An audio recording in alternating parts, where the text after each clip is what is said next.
예,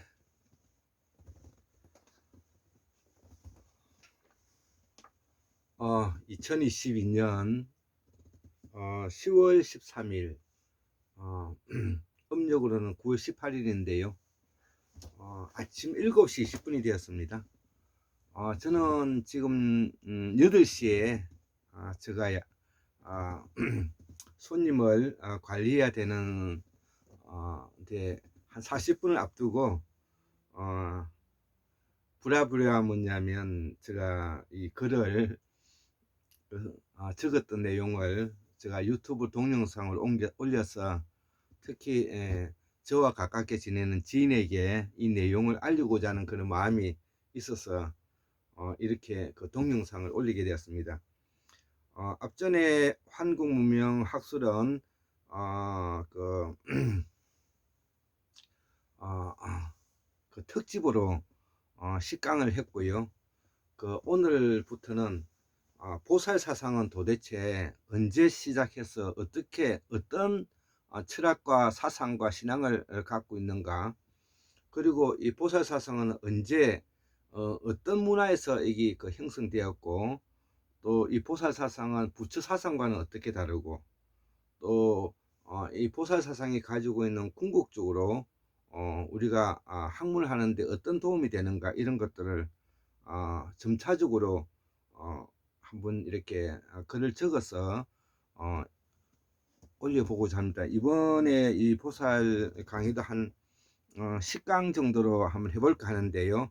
오늘은 그 첫 강이니까 제목부터 알려드려야 되겠죠. 그래서 한국문명학술원 219번째 보살 1강, 보살 사상이 정착된 순다대륙, 일명 이거를 사라진 무대륙이라고 합니다. 순다 무대륙의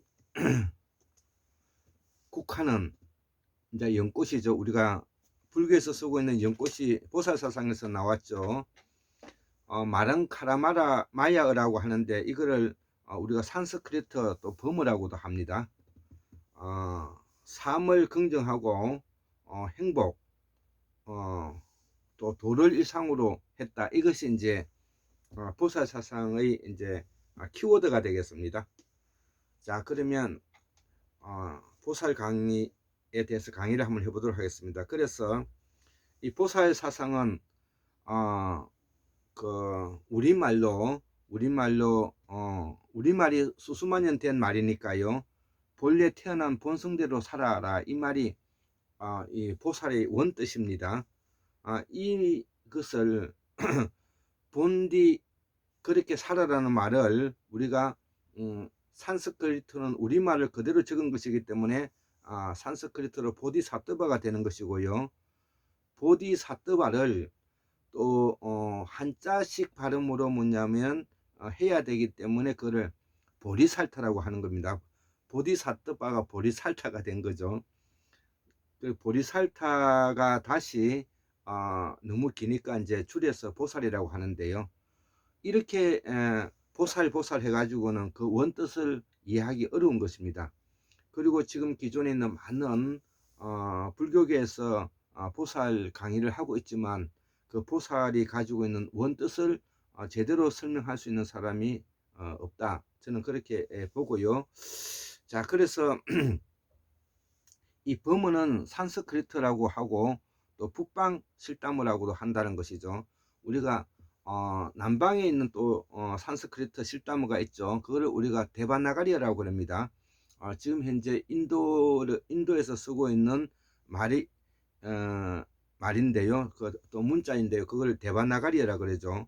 그러나 우리가 지금 현재 말하고자 하는 이 산스크리트는 원래 우리 산스크리트의 원 뿌리 말이 되는 것입니다. 그래서 이를 남방 실담어와 그 구분해서 북방 실담어라고 하죠. 그래서 이 범어는 북방 실담자로서 왕족과 귀족이 사용하는 아주 고급 언어로서 말이 간결하고 아름다우며 인류의 진화 과정 속에 느끼고 감각하며 추론하고 판단하는 인간의 이성의 종합체다 이거죠. 그렇기 때문에 이 말은 언어가 되고, 언어는 뭐냐면 과학이 되는 것입니다. 우리가 철학이 과학이 된다는 것은 철학이 개념화를 바탕으로 해서 논리를 구조해 나가기 때문에 철학이 과학화가 되는 것입니다. 이처럼 이 말은 인류가 지금까지 우리가 지구촌에 인류가 태어난 이래 끊임없는 진화 과정과 끊임없는 환경의 투쟁 속에서 살아오면서 인간이 느끼고 보았던 많은 내용들을 이 말 속에 담아 있다는 것이죠. 그래서 이 말의 원뿌리가 바로 우리가 그 순다 대륙, 사라진 무 대륙에서 옮겨와서 서해 태평양에서 수수만 년 동안 살았다고 제가 말씀을 드렸죠. 그래서 이 수수만 년 동안 살면서 이 말이 정착되고 말이 뿌리 언어가 이제 탄생하게 된 것입니다. 그 대표적인 것이 우리가 베다라든지, 우리가 베다 경전의 베다라든지, 그 다음에 불다, 아브라함이라든지, 그 다음에 꼬막이라든지, 그 다음에 우리가 먹고 있는 김, 짐, 그 다음에 푸다거리, 뭐 굿, 할 것 없이 우리가 쓰고 있는 거의 90% 이상은 바로 산스크리트이고, 또 일부 팔리어가 뭐냐면 들어가 있지만 총 합치면 거의 95%를 넘어서는 뭐냐면 말이 산스크리트와 팔리어로 되어 있다.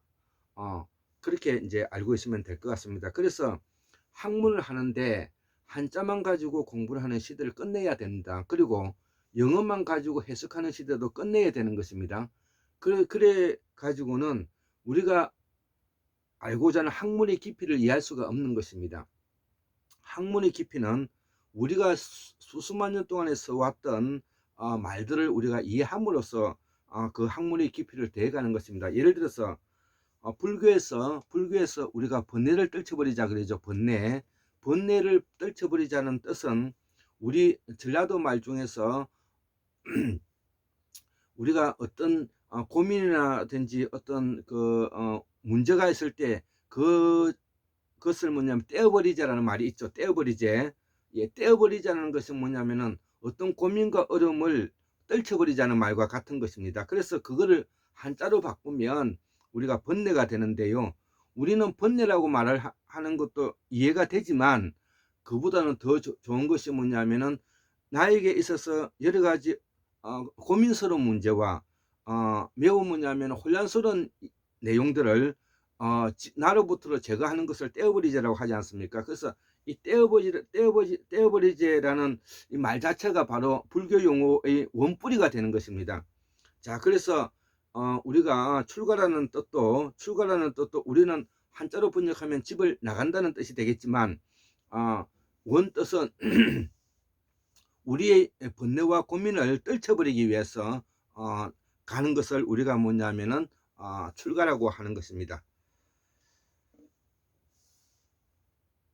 예, 그래서 범어는 왕족과 귀족이 사용하는 고급 언어로서 말이 간결하고 아름다우며 인류의 진화 과정 속에 느끼고 감각하며 추론하고 판단하는 인간의 이성의 종합체라는 것이죠. 이 말을 담고 있는 것이 우리말이기 때문에 우리말을 잘 할 수 있어야 총명하고 맑은 사람이 되는 것입니다. 자, 그래서 산스크리트는 동서원의 뿌리 역할을 하며 우리말 고조선의 말이 되는 것입니다. 그래서 고조선은 조선의 옛 이름이죠. 그러니까 이 조선말이 해라고 해도 무방한 것이죠. 그렇기 때문에 조선말이 바로 세계 언어의 뿌리 역할을 하고 있다. 어원의 뿌리 역할을 하고 있다. 이렇게 뭐냐면 말을 해도 무방한 것입니다. 우리 한국문명학술원의 전신인 제가 동학문명학술원에서 공우 강산 박사님으로부터 제가 명함을 받고 대구 수원계 박민우 선생과 함께 동학문명학술원 그 명함을 받고 지금도 명함을 가지고 있는데요.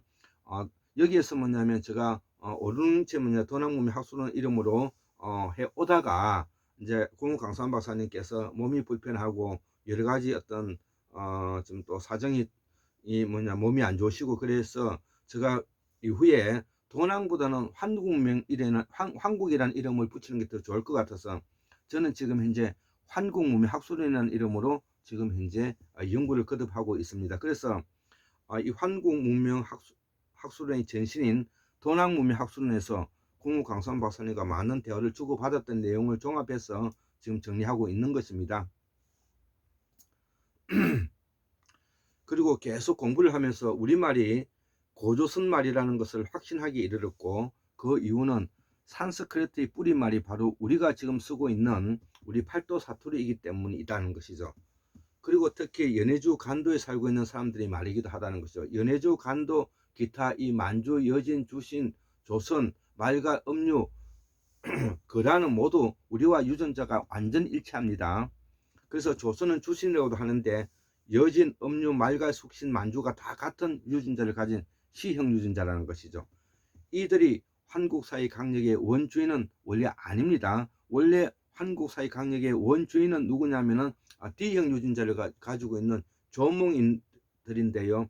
이 조몽인들은 일본 지금 열도에서도 지금 현재 한 15만 년 정도 그 뿌리가 있다고 말을 하니, 우리가 7만 년 이전에도 이 사람들은 거기에 살았다고 볼 수가 있고요. 이들의 지금 현재 유전자가 남해 욕지도에서도 지금 현재 그 유전자가 발견되었고요. 그리고 제주도와도 밀접한 관계를 가지고 있기 때문에 큐슈 지방과 이 우리 한반도의 남부와 그 다음에 제주도는 같은 강력에 있다고 볼 수가 있고요. 그 전에 병아기 때는 서해 대평원 항해가 바로 아주 황금이 뻘밭이었기 때문에 거기가 인류가 살기에 너무나 적합하고 좋았다는 것입니다. 그래서 수렵과 채집생을 하면서 거기에서 자연농법으로 살아왔다는 것입니다. 그래서 수수만 년 동안에 살아오면서 거기에서 언어가 조합되고 거기에서 말이 뭐냐면은 완성도를 높였다, 이렇게 저는 보고 있는 것입니다. 자, 이들은 대표적으로 말레이 계통의 인으로서 제주도의 돌하루방과 할망의 원뿌리 조상인데요. 우리가 제주도에 이제 있는 그 원주민들의 이름을 보르고군이라 그러고요. 우리가 일본의 아이누족이라든지 상당수의 그 남방계 유전자를 가지고 있는 사람들이 다 이들인데요. 자, 이들이 뭐냐면은 D형 유전자가 C형 유전자, O형 유전자에 밀려서 지금은 일본의 북부 홋카이다의 북해도와 티벳, 신장 위구르 위에 있는 그 티벳과 태국 앞바다의 안다만 섬에 많은 유전자가 있다는 것이죠. 이런 걸 봐서 이 유전자가 원래 원주인으로서 역할을 하다가 O형 유전자, C형 유전자에서 밀려나서 그렇다는, 그래서 이 C형 유전자가 바로 우리가 여진 조선인들인 것입니다. 여기서도 알 수 있듯이 우리 태고사의 황국사의 역사가 지금의 유전 형질학으로도 확인되고 있다는 데 놀랍다는 것이, 이것이 학문이라는 것입니다. 자, 과거에는 문헌을 1차 사료로 하고 있고 지금도 이 학문의 1차 사료는 문헌이 맞습니다. 그러나 문헌과 유전 행지력과 고고학이 함께 연구되는 이제 종합적인 학문의 시대가 이제 왔기 때문에 이제는 상고사를 넘어서 태고사를 연구하는 것도 어렵지 않게 되었다. 그래서 한국 사회에 상고사를 연구를 많이 하신 분은 우리 대구 수원교 박민호 선생님이시고, 물론 태고사를 공부도 하셨지만, 그리고 그 이후에 태고사를 본격적으로 이름을 붙여서 우리가 순다 환인이니 천축 환인이나 이렇게 해서 남방문화권, 북방문화권, 그 다음에 천손 신화라든지 그 다음에 알문화 이런 로 구분해서 또 이렇게 설명하기도 하죠.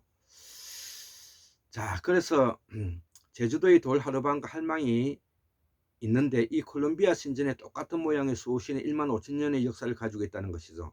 자, 그래서 이 돌하루방과 할망이 가지고 있는 이 수호신의 역할이 적어도 뭐냐면은 콜롬비아에 있는 신전의 연도가 1만 5천 년이니까 그만큼 유수 깊은 뭐냐면은 수호신으로서 역할을 하고 있다, 이렇게 뭐냐면은 볼 수가 있죠.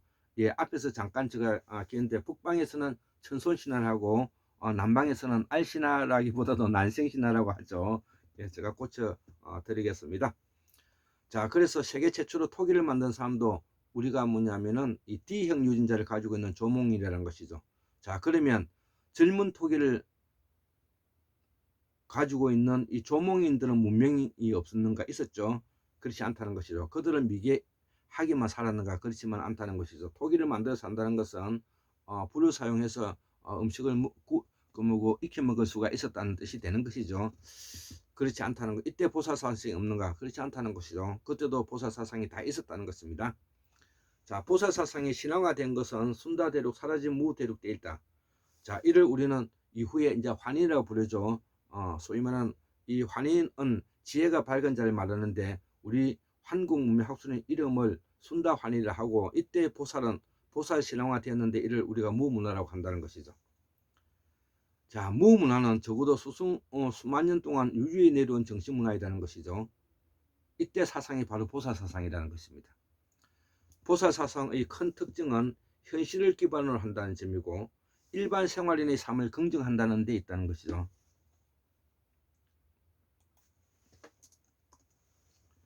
일부 왕과 귀족을 즐기게 하는 황노문화도 아니며 깨달음을 추구하고 해탈을 목표로 하는 붓다의 사상도 아니다는 것이죠. 예. 보살 사상은 도를 목표로 하는데 여기서 도는 한자로 옮긴 말이고, 이 한자로 옮긴 말이 도인데요. 이 한자로 옮기기 전의 말을 우리가 알아야 되겠죠. 우리가 원래의 말은 이거 도가라는 것이, 우리가 술도가라고 말하지 않습니까? 술도가. 도가라는 말이 바로 뭐냐면은 먹여 살린다는 뜻이 있는 산스크리트로 DOHA, 도가가 되는 것입니다. 그래서 이 도를 첫째 뜻은 DOHA로 우리말 젖, 영어로는 밀크가 되는 것입니다. 젖 먹여서 기른다는 뜻이죠. 그 다음에 우리가 도와줘 그러죠. 도와줘. 이 도와줘라 하듯이 도는 먹여 살린다는 뜻이고, 도울 조자, 도와 같은 의미를 가진 산스크리트가 된다는 것이죠. 둘째로 PATH, 영어 패스, 그 다음에 웨이 등 사람이 다니는 길을 뜻하는 것이고요. 우리가 도덕경에서 말하는 그 길을 여기서 이제 취했던 이야기고, 세 번째는 디오라고 도래고 참선하다, 명성하다 이런 뜻이 있다는 것이죠. 자, 그래서 노자의 도덕경의 도도 백성을 먹여 살린다는 지혜를 담은 책이다, 이렇게 볼 수가 있는 것이죠. 이들을 우리는 보살이라고 하죠. 자, 이들을 우리는 추장, 촌장, 환인, 도리, 황제, 왕, 이사금 이렇게 이제 불렸답니다. 그래서 이 보살사상은 어머니의 뱃속에서부터 출발하고 이걸 포태라 그러죠. 포대자루라 그러지 않습니까? 포대를 짊어지고 있기에 우리는 지금도 우리를 포대자루라고 하는 것입니다. 자, 이런 뜻을 우리가 모르면서 학문을 할 수가 있겠습니까? 산스크리트를 모르고서 어떻게 학문의 깊이를 이해할 수 있겠습니까? 그러니까 영어로만 번역되어 있는 내용을 누군가가 그 의미를 번역한 내용을 다시 다른 사람이 자기의 생각을 덧붙여서 하니까 결국은 뭐냐면은 양은 풍족하지만 학문의 깊이가 없어진다는 단점을 안고 있는 것입니다. 그렇기 때문에 우리가 신학으로부터 어떤 놀림을 받느냐 하면은 지식의 으로 진리를 탐구할 수 있겠는가 라는 그런 반문을 받게 되는 것입니다. 그렇기 때문에 학자의 길은 그런 지식을 전달하는 사람이 아니고, 학자는 바로 뭐냐면은 말의 뿌리와 어원을 찾아서 그 참뜻을 이해할 때 바로 신학자의 공적이라든지 또 다른 사람들의 공개로부터 자유로울 수가 있는 것입니다. 그래서 우리 한국인의 원래의 그 이상은 독서지 성현, 독서를 통해서 끊임없이 진리에 추구하고 성현에 이르는 모습이 우리의 원래의 우리의 도라는 것이죠. 자, 그렇기 때문에 저는 개인적으로 성현의 자손이 아닌 사람은 믿지 않습니다.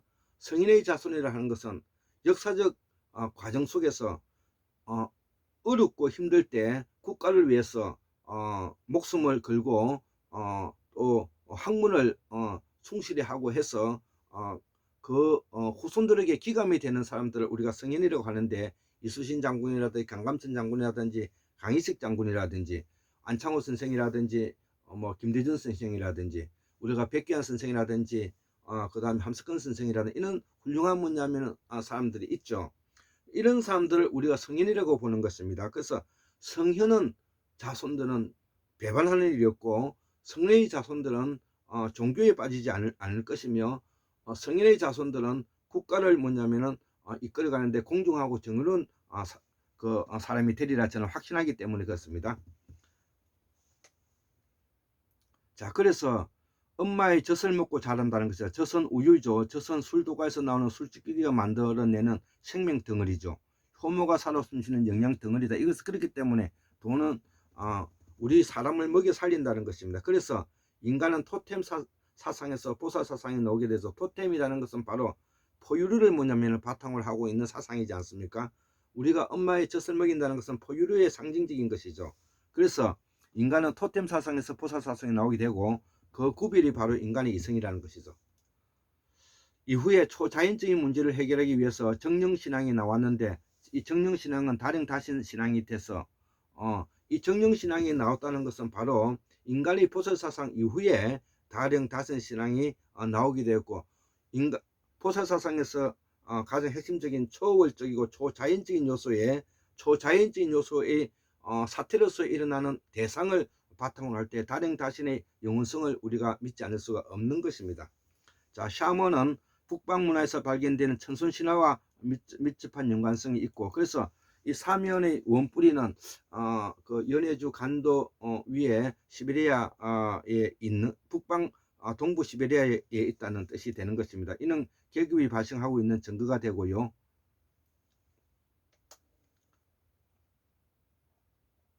자, 빙하기 250만 년 동안의 마지막 빙하가 10만 년이 우리 한국사의 시작인데 그 역사가 환단고기 삼성기 하편에 원중동 선생의 태고사 63,182년이라 이라고 하고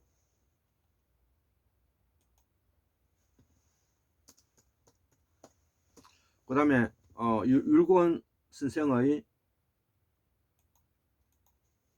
이중재 선생을 말하는 거죠. 율곤 이중재 선생의 영구 상원갑자년으로 계산하면 1959년인데 이를 합치면 74,141년이 된다는 것이죠.